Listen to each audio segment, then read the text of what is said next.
Un sujet à propos des déchets organiques, Gilles Miellot, qui représente une part importante du contenu de nos poubelles. C'est le cas à Genève, mais aussi à Lomé, la capitale du Togo. Dans la métropole africaine, ces résidus sont rarement valorisés. Mais aujourd'hui, plusieurs initiatives fleurissent. Reportage Lucie Hainaut avec la collaboration d'Enquête d'ailleurs. Ici, les ordures s'accumulent. Chaque année, 380 000 tonnes de déchets sont acheminées au centre d'enfouissement d'Aképé. Ces détritus sont produits par les 2 millions d'habitants de l'agglomération du Grand Lomé, la capitale du Togo. Mais le centre d'enfouissement a une capacité limitée de stockage. Pour prolonger sa durée de vie, il faut trouver des solutions.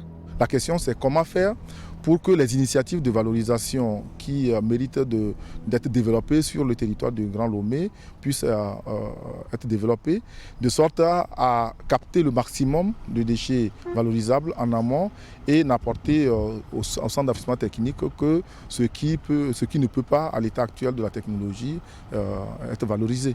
Parmi les ordures collectées à Lomé, un tiers sont des résidus d'origine végétale. Alors pour réduire la quantité de déchets enfouis, il est possible de recycler les déchets organiques. C'est la mission de l'ONG Enpro. Elle fabrique du compost à partir de déchets collectés dans la capitale. Ces déchets viennent d'un marché de bétail. Mais on a aussi des ordures ménagères qui viennent des maisons aussi. Produire du compost à partir de déchets organiques présente plusieurs avantages.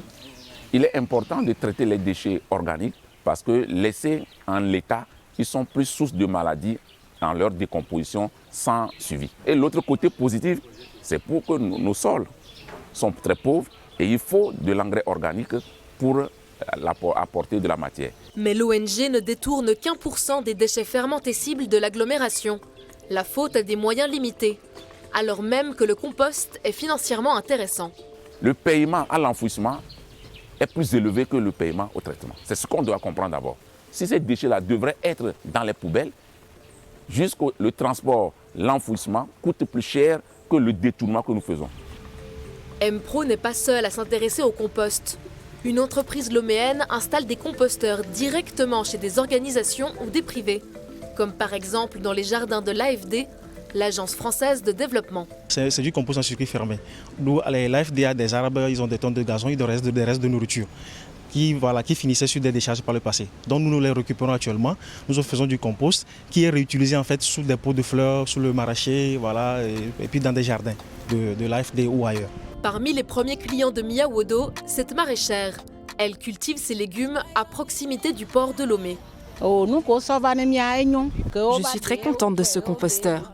Depuis que je l'utilise, je vois une amélioration dans ma production. Avant, j'utilisais des engrais, mais avec le compost, j'en utilise moins et j'ai de très bons rendements. Ce projet en est encore à ses balbutiements. À Lomé, peu d'habitants produisent leur propre compost.